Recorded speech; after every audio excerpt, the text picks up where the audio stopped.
thing about it is you can't change what you're not aware of. And then once you're aware of something, now you actually know that you can make a conscious decision. Most of the times, why it's difficult for people is they're not even aware that they have another decision to make. So it's about bringing to light.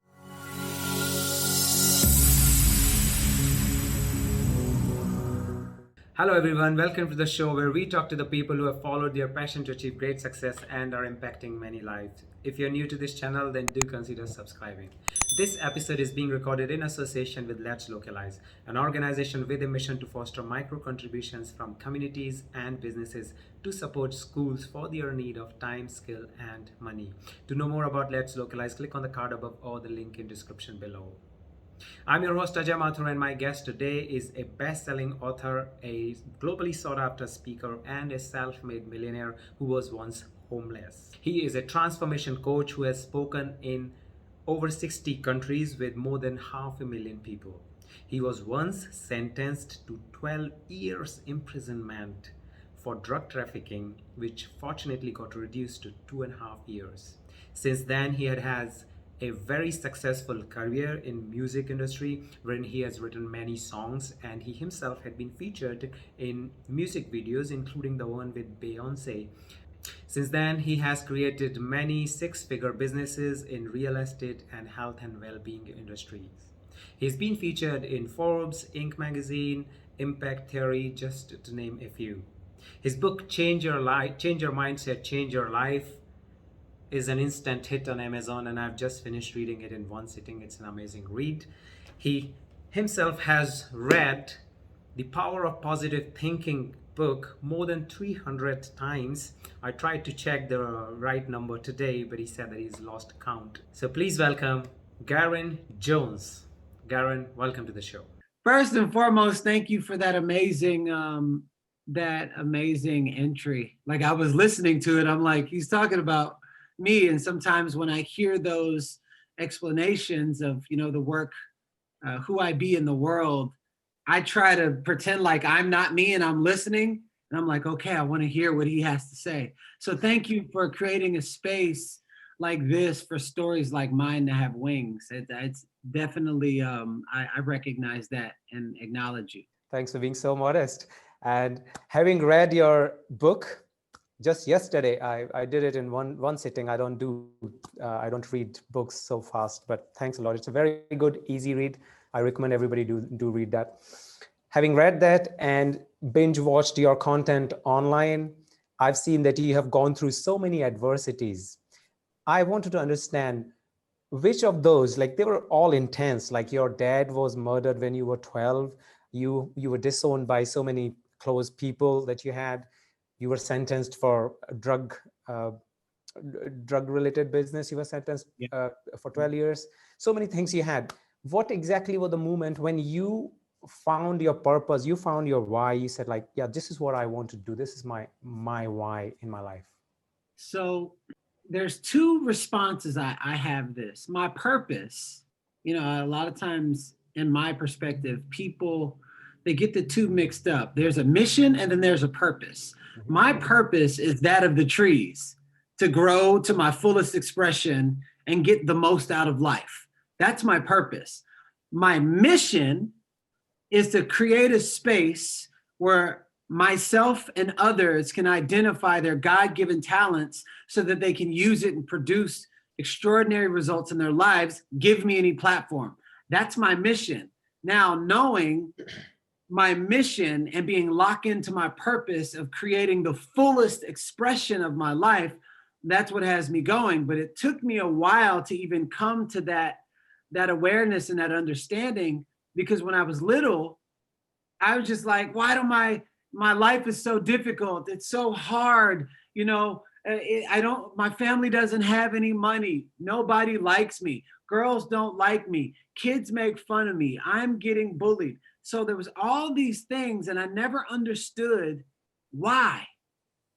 However, it wasn't until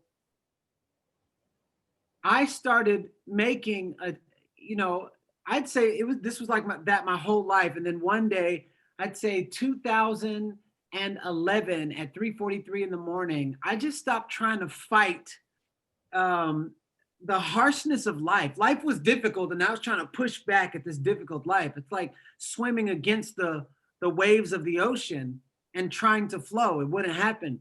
And I just cried out one day and I said, okay, I'm tired of fighting. I don't want to fight anymore. I want to be healthy. I want to be happy.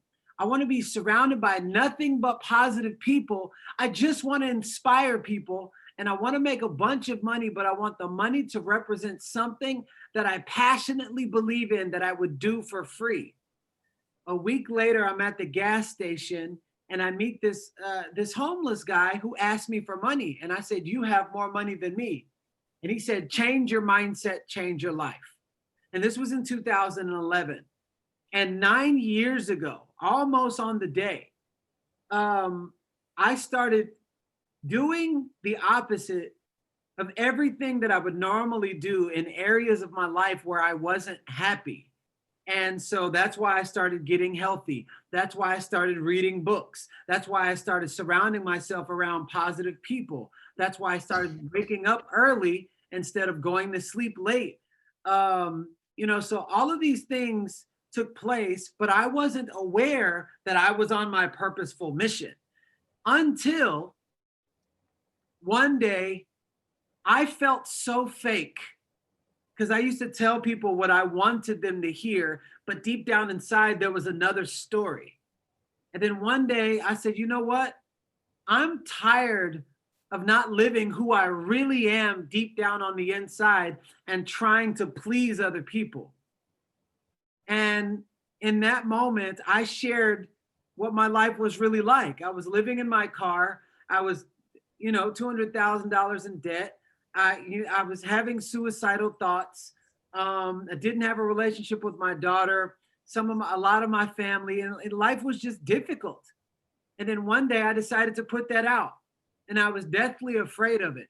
And I said on Facebook, you think you know me? You have no idea. This is what you know, but this is what it really is. This is my real story. These are my real insecurities. This is what I really fear. And about 7 pages of emails came to me. People saying, how did you do that? Wow, you have so much strength. I'm going through the same thing. How were you strong enough to give that out? And then this guy says, when you shared your real story, I put the gun down.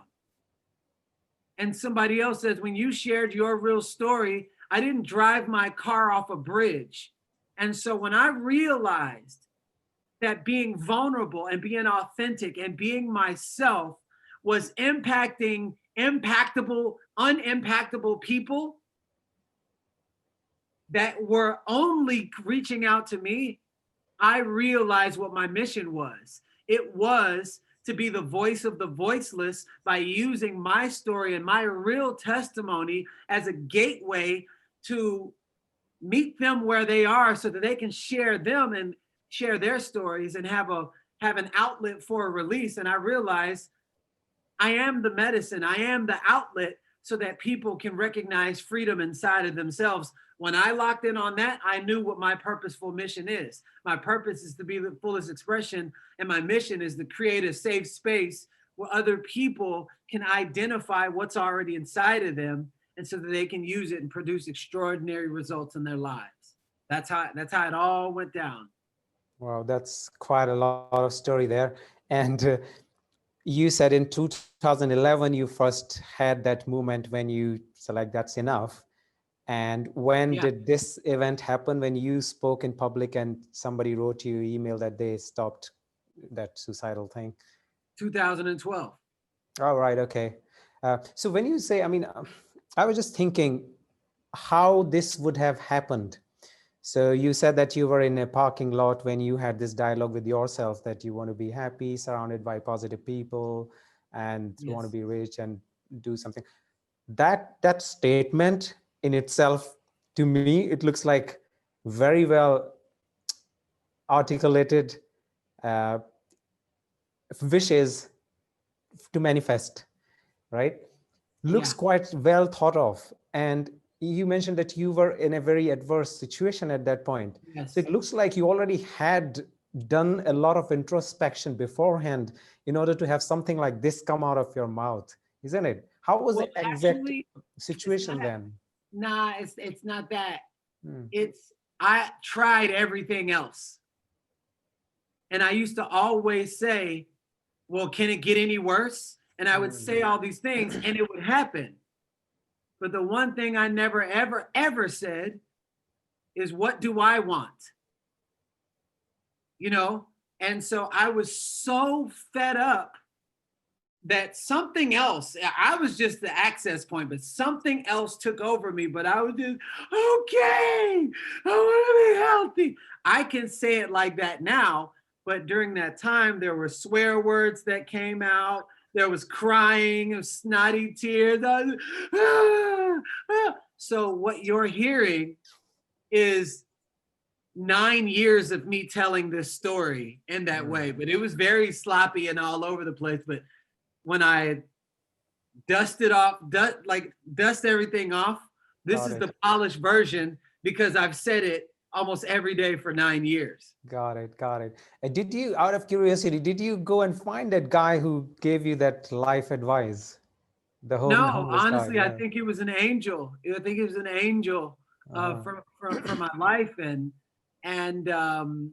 you know, I've always heard I wouldn't take advice from people whose lives I wouldn't trade places with. But that's probably the reason why life had to break me down so much that I felt even lower than the homeless guy to the point where I would actually listen to him. Because normally I wouldn't listen to him. So, what that taught me was a message can come through anybody and come from anywhere if you're in a humble state of receiving.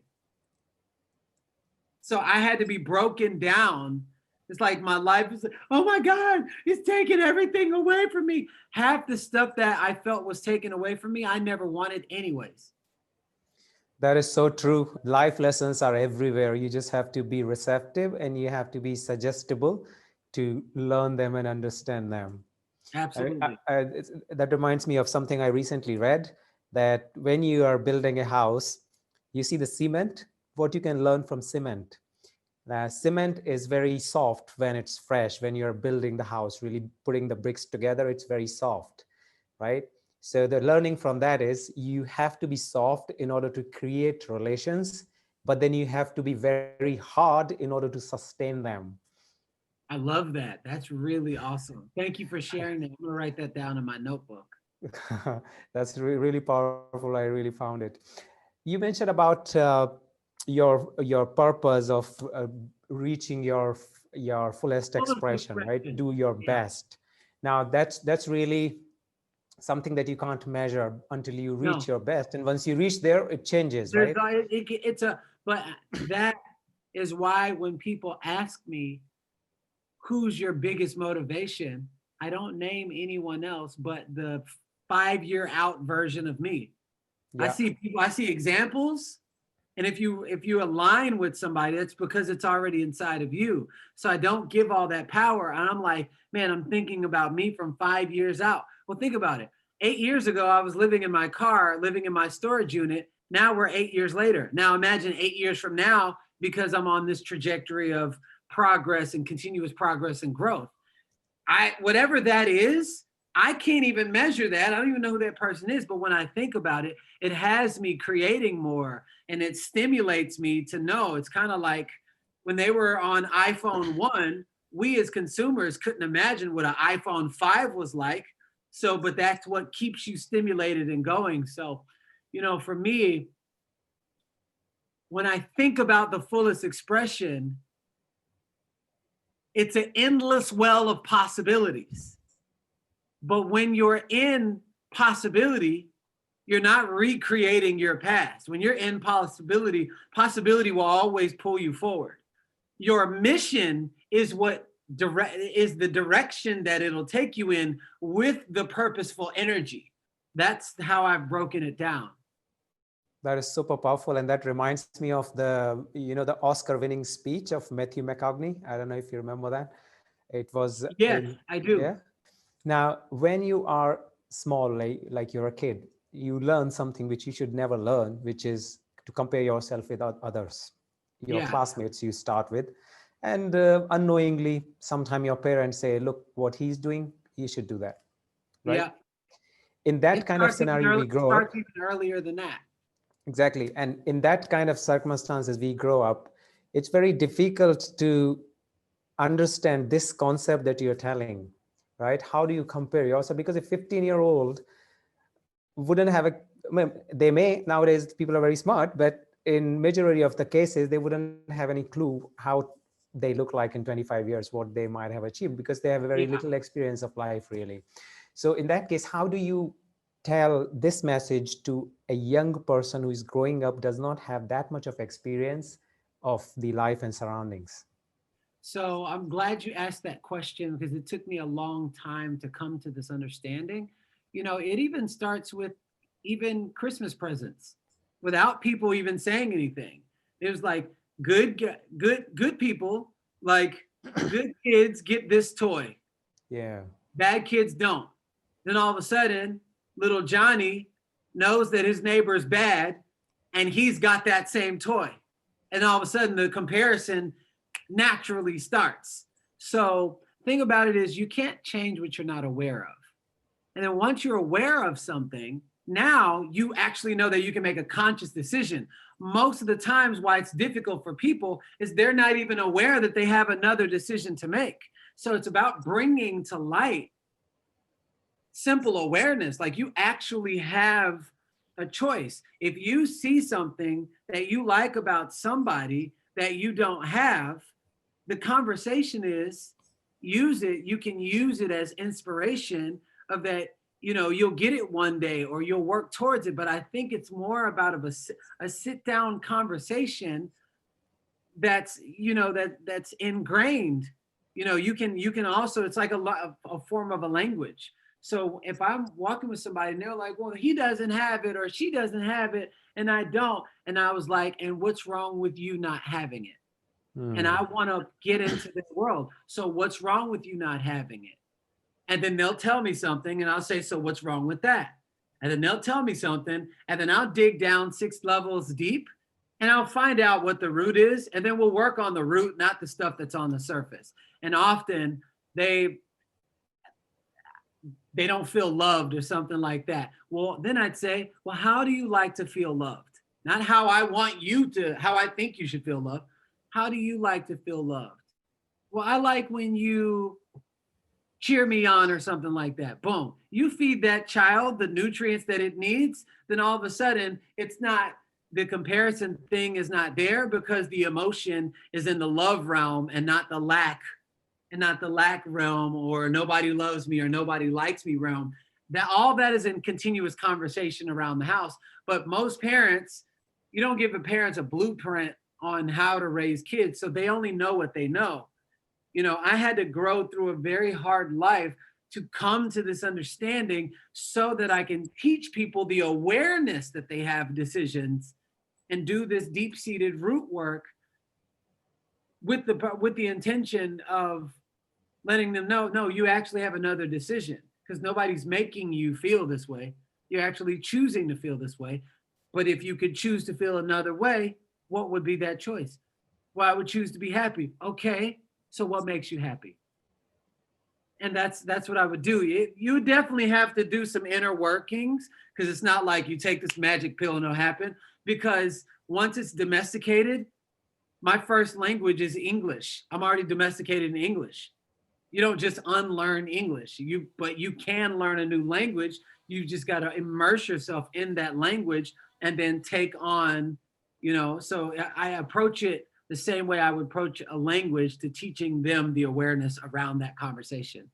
That is so super powerful. And I think the struggle here is that comparing them to somebody else is so easy to do, and that will stop them from whatever they're asking for. So let's say if somebody is saying, I want to get that blue scooter, my other friend had it, and then you compare it by giving some statement like, yeah, he's rich, you're not, something like that, right? Yeah.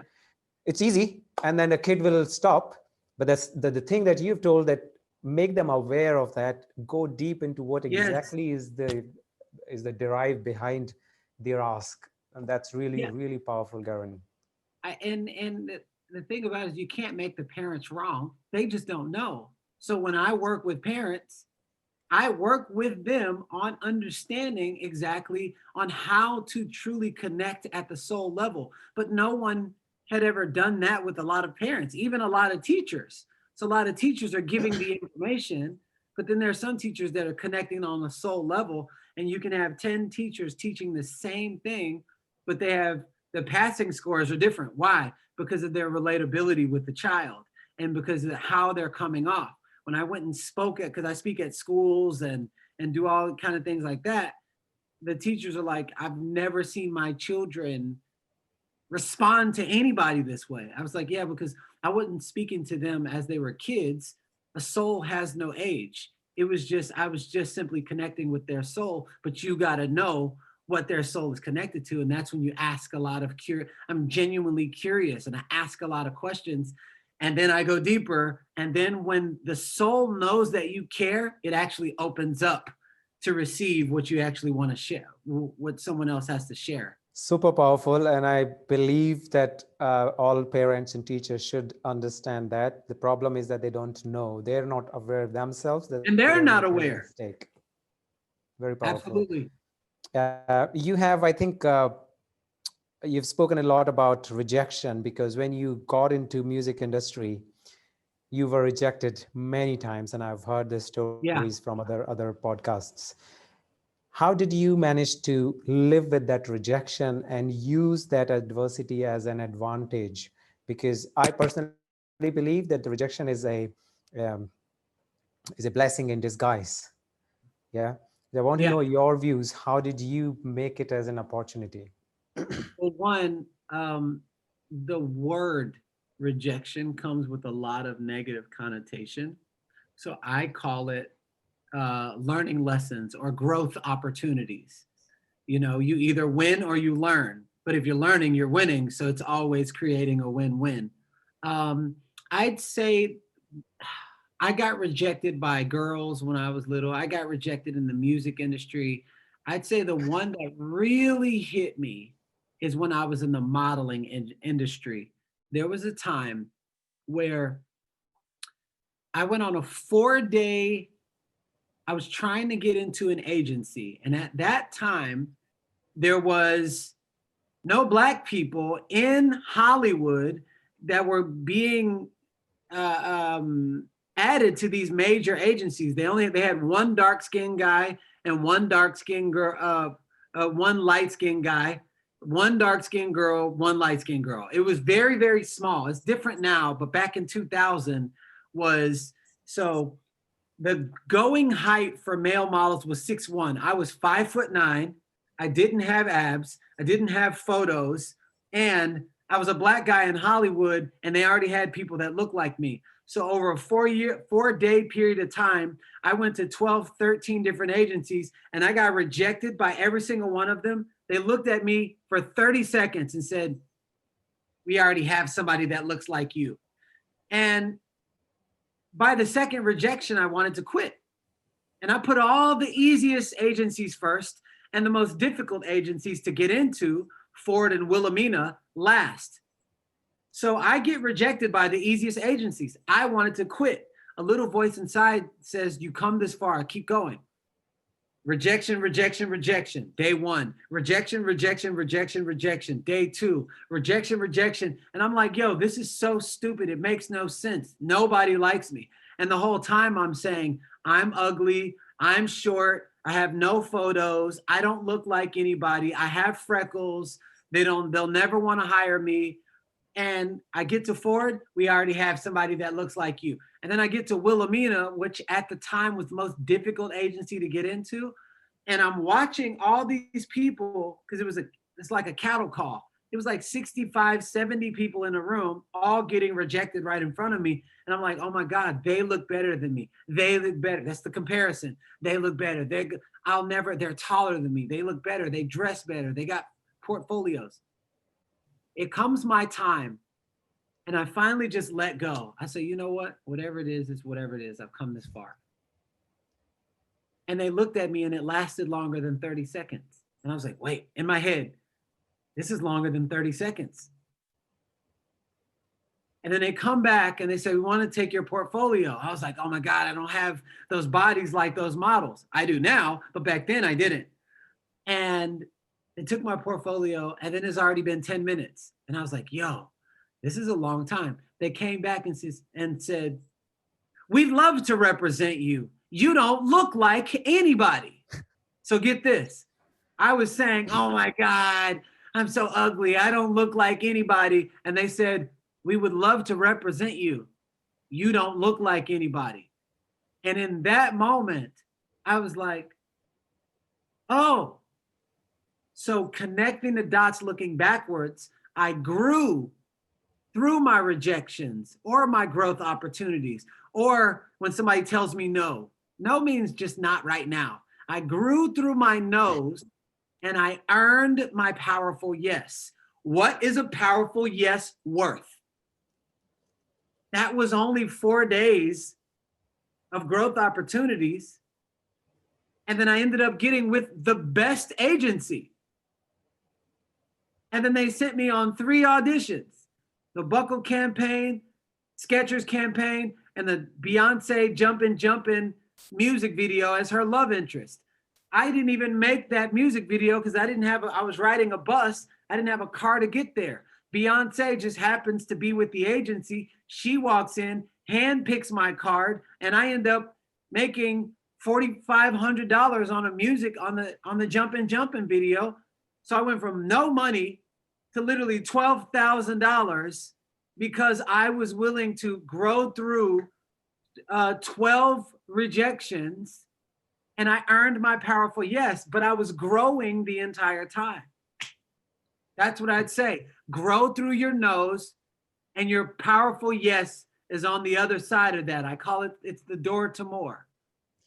Grow through your no's. That's so powerful. And no doesn't mean no, it means not right now. Yeah, no means not right now. Then come back again. If you really want it, then come back again. Then come back again. Then come back again. And life cannot deny someone who gives their absolute all. You will be, if you take on the rejection, then it's true.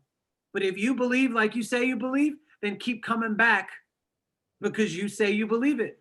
I just kept coming back. I didn't know what I was doing, but now I approach everything like that. Somebody says no, I'm like, okay, I'll be back. Okay, I'll be back.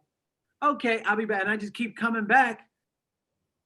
And it's just like people love people with tenacity, with resilience that won't keep going. And sometimes people look at that characteristic more than anything. They're like, wow, this person just never gives up. That's the powerful thing here, right? You were the person who never gives up because you didn't take a no. Now, what happens is once you are rejected 3 times, 4 times, then inside your brain, you start rejecting yourself. And this happens very often. And that is even more dangerous because once you reject yourself, you don't give others the chance to do that, right? And to come out of that cocoon that I'm not good enough. It's so difficult. What is your advice to treat with that internal rejection to yourself by yourself? Forget about everybody else. Yeah, I'm not good enough compared to what? Compared to who? And that's my question. I'm not good enough compared to who? Okay. What's your earliest memory of not feeling good enough? My dad never acknowledged me. Okay, cool. Then we do work around the dad, forgiveness and letting go of resentment and things like that. Here's the thing. Your future will be a recreation of your past if you don't clear your past. People all the time say, oh no, just leave the past in the past. Not if you didn't get the lesson. If you didn't get the lesson, your future will be a recreation of your past. You go back and get the lesson. What's the lesson? Ultimate forgiveness. People are only doing what they know best. If they knew better, they would do better. So if you stop making people wrong for only knowing how they know how to function, and you just accept it for what it is, and listen, forgiveness is freedom. And then you look at yourself in the mirror and start telling yourself a different story. I am beautiful. I am powerful. I am amazing. Because if you listen to that negative version of you, that's what will become of your life. And the outside is the physical manifestation of what's going on inside of your brain. So when you actually recreate a different way in which you see yourself, everything is going to, your life is going to mirror your thoughts of yourself. So if I'm not good enough, everything is going to show up in the awareness of not being good enough. Even when you get in a relationship, anything that the boy or the girl or the teacher does, you're going to be looking through the way in which you see life as not being good enough, but you won't be even, you're not even good enough for yourself. But when you start telling yourself something different, you know what? I am good enough. I am worthy.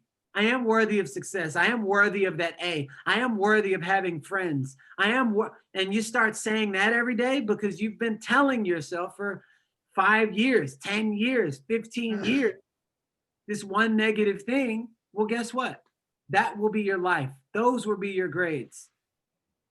And your mind is really powerful. So why not use it for good to support you in moving forward in your life, feeling better about yourself? That's the I think power of positive thinking. And I was so curious, the number of times you have read that book. I have not read that many books in my whole life. What are the key lessons that you got from that particular book, which invited you to come along again and again and again and read it so many times? And I also know that you have read so many other big books while you were in jail multiple times. So tell us a little bit more about books and how did books overall change your life? Well, thing about it is, I don't look for books to save me or to change my life. The thing about it is, if you resonate with anything, it's only because something about that is inside of you already. So books are reminders, mentors are reminders, teachers are reminders. And so I'll read a book and I'll discover something about myself that was already inside of me. Everything that you need is already inside of you. Sometimes, you'll have a teacher and the teacher will wake up the greatness inside of you, wake up the belief inside of you, wake up the confidence that's already inside of you. It's not outside of you. And people are looking outside for a book. So anytime I have a great book, I just need constant reminders, just like flowers need constant sunlight, constant water, constant mulching the ground so the weeds don't creep up. So that's the way in which I nourish myself. So every time I read that book, it's like reading a new book, because one, I'm somebody different every time I have a new awareness. And when you have a new awareness and you go back to the same thing, you're like, oh, I don't remember reading that before. Yeah, you can't see the picture while you're in the frame, but you know how you get out of the frame? You evolve and you have a different perspective of your life and how you see yourself. And you go back, you're like, oh, I couldn't even believe I used to date that girl, or I was so mean to my parents and my teachers, and I never wanted to apply lessons, And so that's it. I love books because I don't read books for memory. And a lot of people, they're like, oh, I read this book and I read that book and I read that. But if your life doesn't look like the information that's stored in your brain, then that means you don't apply. And the reason why you don't apply is because it's not in mastery. It's not integrated in your life. Like the whole purpose to have food is to eat it. You don't just store food and store food and store food in the refrigerator and store food. Eventually it's going to overflow. And it's going to be flies and maggots and mold and everything. That's what people do with information. It's like, it's meant to be applied and integrated into your life. And, but that's what I'd say. I find a good book, and there's something about that book that every time I read it, magical things occur in my life, but it's me waking up something inside of me. And I was just like, man, so I'm going to keep using the same plant food because it keeps producing beautiful fruit. That is so powerful. If you don't apply it, it's well, I wouldn't say waste, but it's Yeah, it's not as a good as waste waste. because you can sound good. You can get a good job sounding good. Yeah. However, deep down inside, when nobody is around and you look in that mirror and the truth shows up, you'll know. Everybody always knows. They say they don't know because it's buying time, but I ah, think I think that that's a very good strategy to read it again and again and again, because you are kind of imprinting whatever is written there into your brain, and then you're kind of changing yourself as a person. So you don't really have to, in that case, you don't have to make a list of 10 action items from the book and then I'm going to do it. Well, okay, that's one choice. You take notes and then act on each of those. Fine, one time you can read the book and that's enough. But if you continuously keep repeating reading it again and again, you're actually writing that note right here, and that's more permanent than writing on a piece of paper.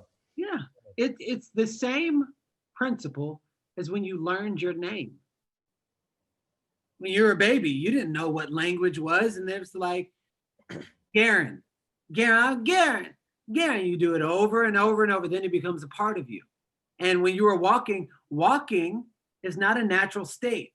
The fetal position is a natural state. Walking is an adaptation. It's an evolution of the adaptive Homo sapien.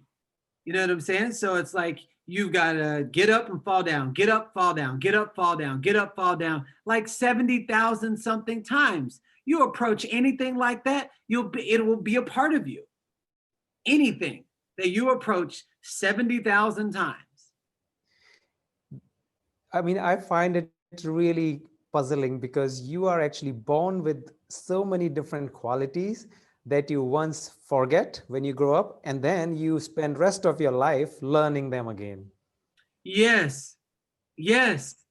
It's like, but that's why when people say, "Oh, you changed my life," I'm like, "No, I didn't. I just reminded you of who you are." Exactly. It's all a reminder. It's all the teachers are there to remind you. Numbers are already inside. Like it's not outside of you. Numbers are already, it's coded inside of you. Greatness is coded. Your gifts and talents are coded. The teachers, the parents, whether they're aware of it or not, are just reminders so that they can get this flower to grow. Like the oak tree from an acorn, the potential of the oak tree is already inside of the acorn. But you have the reminder of the water and the reminder of the sunlight and the reminder of keeping the weeds out of the way that allows the growth because it's fertile ground.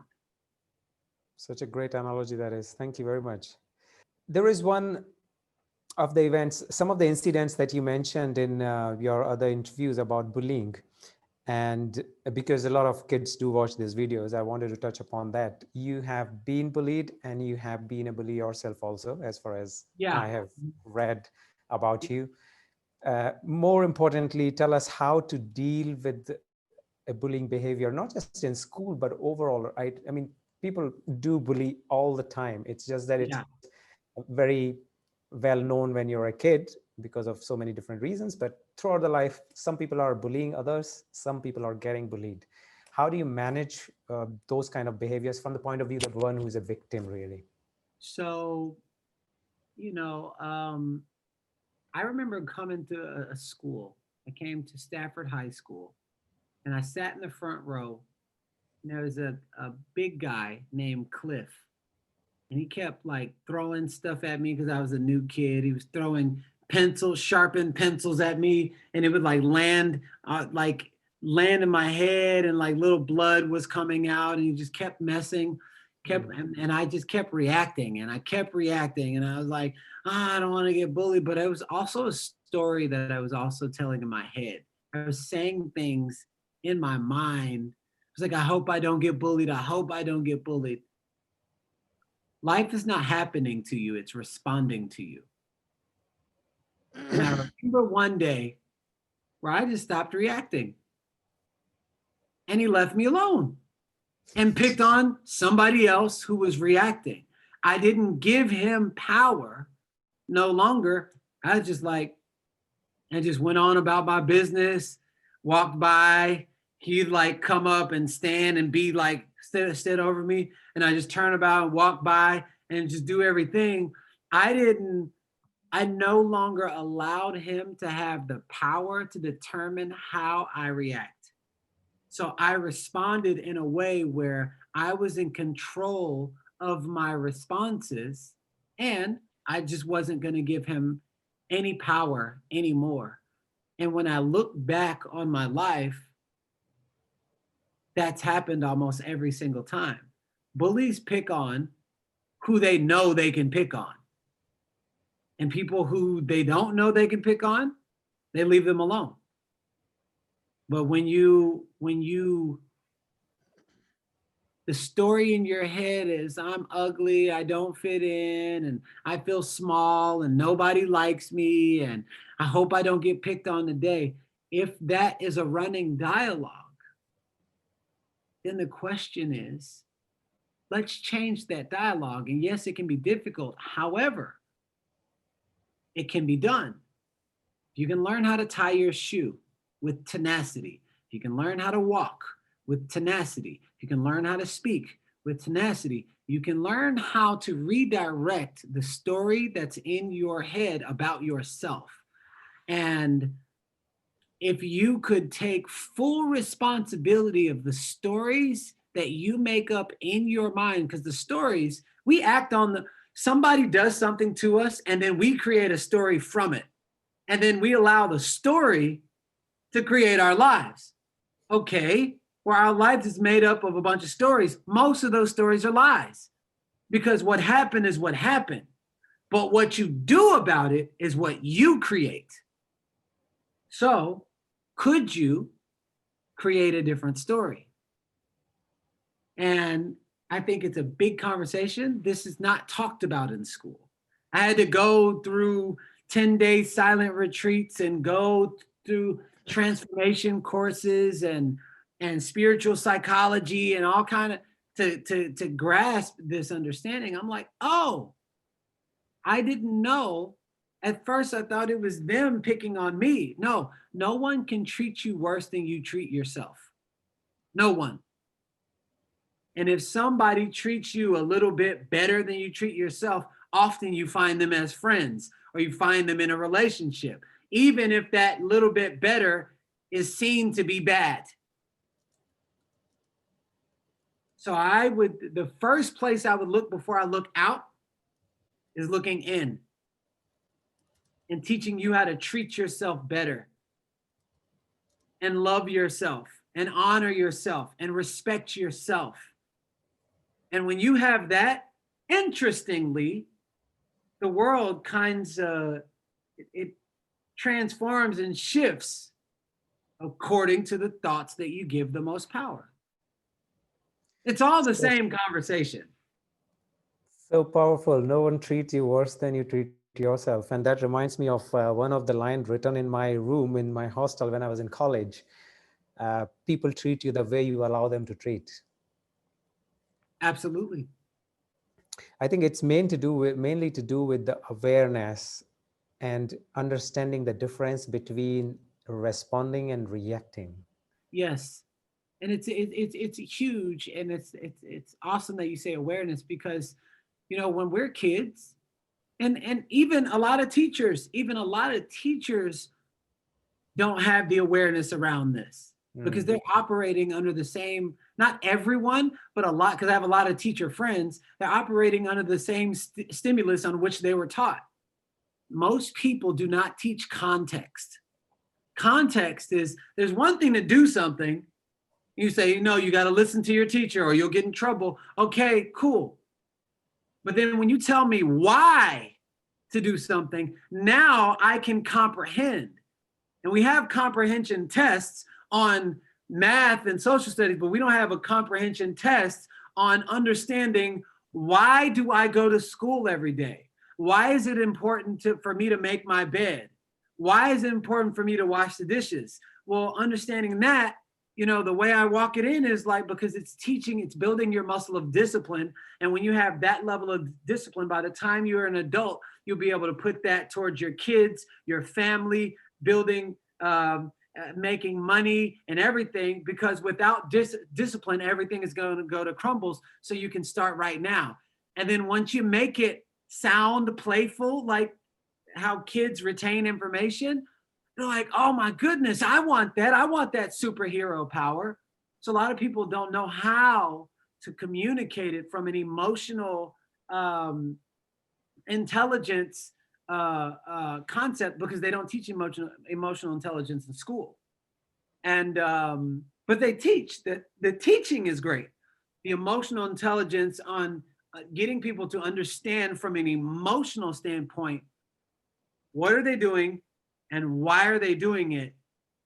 That taught in schools, our next generation is going to up level our generation times 1 million. I hope that will happen, because more and more schools and educational institutes are actually bringing these kind of behaviors and skills they're teaching to kids, so that. And you know, it's crazy. It's a lot of private schools. Yeah. You know, I'm just like the public schools. I have a friend who's a teacher, and when she tried to do that, she got fired because she went against the narrative of that whatever agenda is being pushed, for the same reason why schools teach pretty much the same structure. And we're wondering what's wrong with our adults. Well, we taught kids how to be average. Literally. It's not making anybody wrong. The structure is the structure. It hasn't changed.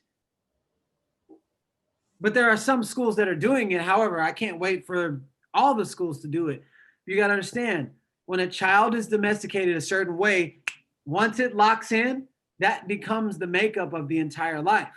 So whatever they're getting at home and whatever they're getting at school, and it can't be just the lesson, but it's also the understanding and the awarenesses and things like that. So I'm really passionate about that, because I've seen things happen in schools that I've been a part of, where they're like, yo, I wish I had this when I was in kindergarten. Now I'm learning this when I'm in 11th grade, and I've got to unravel all this stuff. Yeah, there is a lot of work going on. And at the same time, when we are growing up, and in one of your the whole chapter you have dedicated to this, do what you love. And it's such a struggle for a lot of people to know that bit, like finding your passion, finding what's your purpose. And that's a very big question nowadays, not just for kids, not for kids, but for adults mainly. How do you address this issue of doing what you love? How do you find your passion? Because generally people do what they see their parents do, or their friend circle, and whatever everybody is doing in the society, really, right? They don't even care about what's my purpose, and I don't know. And maybe nowadays when we watch a lot of content online and we see, we need to know our whys. Start with why, find your purpose, find your passion, da da da da da. How do you get around with all of that entire concept of finding your purpose, doing what you love? All that stuff is on the surface. I say what's underneath is a little 5-year-old that has always cried for something. You look at every kid, any kid, ask them, like, what do you love to do? You know, instead of saying, you know, what do you want to be when you grow up? What do you love to do? Like when they're 5. And then all of a sudden they'll say something. And then you ask why? Because it makes me feel free. What is making you feel free? What is that feeling? And when you feel free, what do you do? You see what I'm saying? But I do this with 5-year-olds, and they're very clear. So when I'm working with adults, I say, what did you used to love to do when you were 5?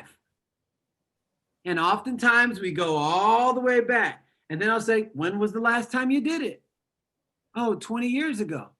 Okay. And you're saying, I feel like something is missing. Well, maybe whatever was already inside of you when you were a little kid was something that was connected to your heart. Your heart was one of the most powerful frequencies in the world. So when you're not using something that's connected to you, then that means you're most likely using something that's outside of you. So what's missing probably is you. And the truest essence of yourself is whatever's connected to your heart. So when I tap into those actions or those things that they used to love to do, I'm like, don't even think about business. Go and enroll in the dance class that you haven't enrolled in 20 years so that it wakes that thing up. And go and paint something you haven't painted in a long time, you know? And so that is a seed. And if you keep watering the seed, eventually it's going to grow into something. And you keep watering that, then a stem comes out, then fruit comes out. So I teach people how to locate their seed by just getting them to remember what they used to love to do. Not what they tried to copy someone else. Something, what did you really love? What was your favorite color when you were like 4? I used to love the color red. How come you don't have any red around your house? I don't really know. I haven't thought about it. And if you used to love that when you were 4, then that means it was already inside of you. That means it's connected. There's a resonance to it.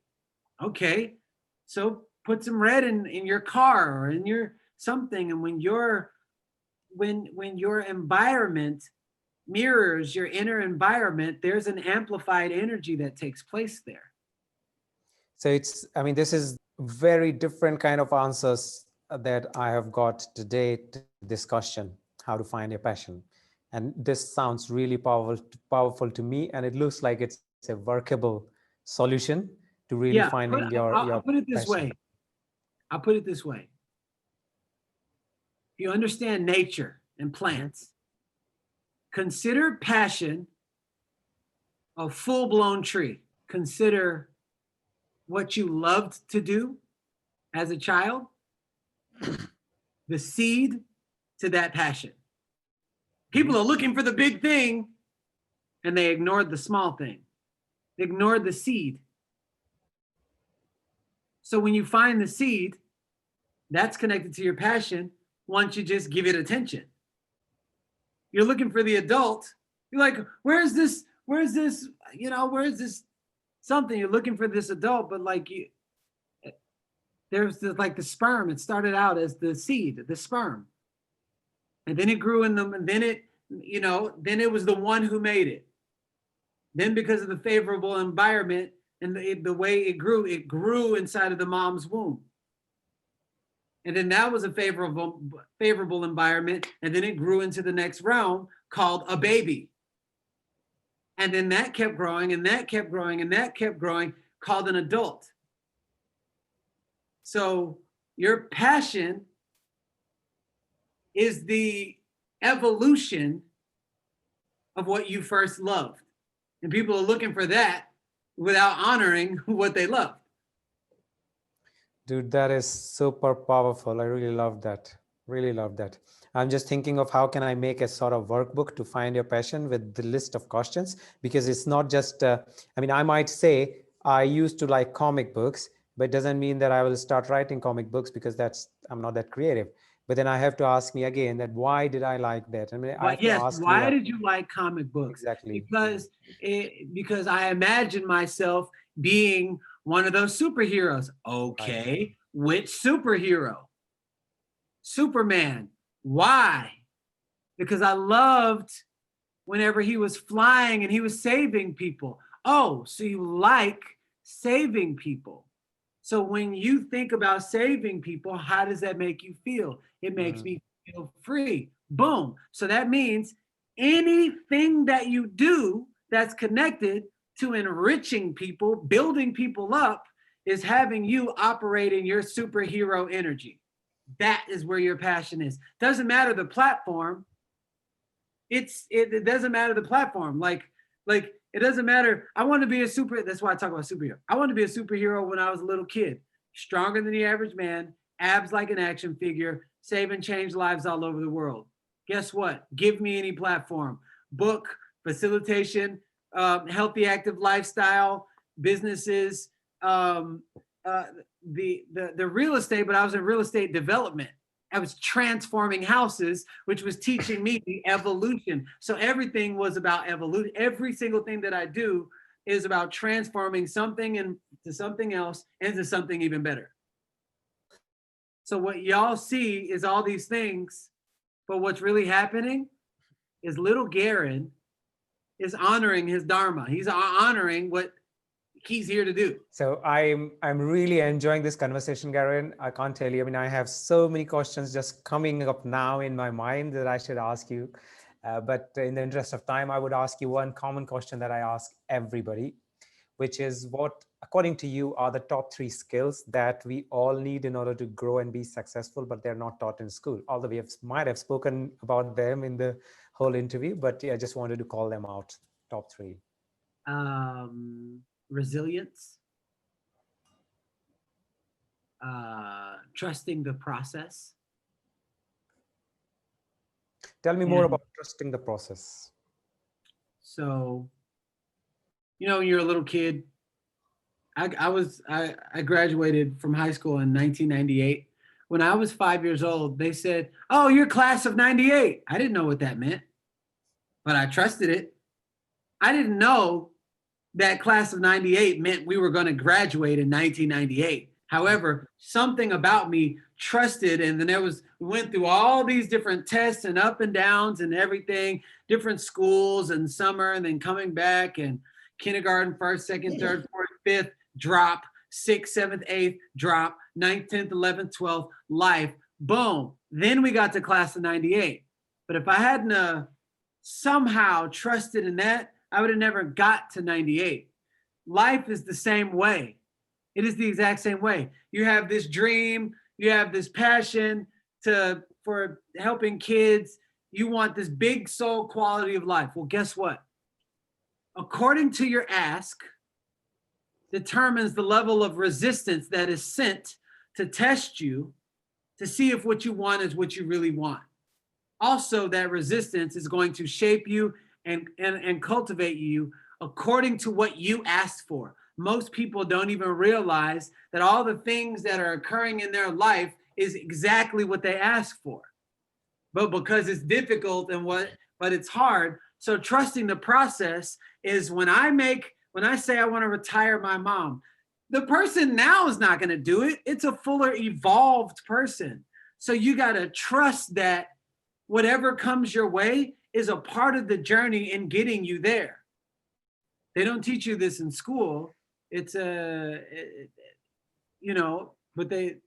teaching you this in life school, that any decision you make unlocks the equal of its resistance. Mm-hmm. So if you're going through lots of troubled times, that is also at the same time building up something really beautiful for you. Patience, resilience, there's so many different things, but people miss all these lessons. So it unlocks the equal of its resistance. Expect the resistance, because nobody just has this big quality of life without growing through anything. But when you expect it and you approach it with gratitude and saying, thank you for making me better. I'm so grateful. What's the lesson? But I'm trusting the process. I know this is going to happen. I know I will get there. I'm so clear. That's why you'll get there. But most people give up too soon. They leave. It's like if you were, I've run 40 miles at one time over a mountain. And if you wanted to do that and you've never even ran over the mountain, and one time over the mountain is a mile and a half, and you're like, hey, Garran, I want to run a marathon. I'm not going to give you an easy workout. I'm going to give you a workout that's going to build you up, and there will be resistance the entire time. Because if you're running up a mountain, you don't flow up the mountain. It's building up your brain power, your focus energy, your willpower, all of that through the training. Well, in life, when you want something, it unlocks your life's training and the road for you to get there. But trust the process, because that's all, it's all part of the process. Thank you for explaining that. And what's the third one? Be committed to the process, but unattached to the outcome, because it could be much greater than you were trying to control it to be. Garran, thank you very much. I really thoroughly enjoyed this interview, and I'm like, I can talk to you for hours. You can say from seeing my reactions to the things that you're teaching. I would wish you all the best to keep doing what you're doing. It's an amazing work. The book is amazing. Everybody, if you want to know more about Garran and his struggles and how he made all his adversities into opportunities, go check out this book or check out his content on internet. He's created so much value. It will be really helpful. Garran, thank you very much for your time. I really appreciate it. And thank you so much for creating this platform. And for everybody out there, I can't wait to meet you one day. And you have what it takes. I truly do believe that. So, but the most important thing is that you believe that. And when you tell yourself who you are and it's empowering, that's why your life, your grades, your relationship will turn out that way. So thank you. And I can't wait to meet each and every one of you. Thanks a lot, guys. If you want to know more about it, I've told you already where to go. I'll put all the links of Garran in the description below. And if you have not yet done so, then this is the time to consider subscribing to this channel by hitting the subscribe button. And don't forget to hit the bell icon so that you get notification to all my future videos. I hope you have a very good next week, and I'll see you again next week. Till then, you take care. Goodbye.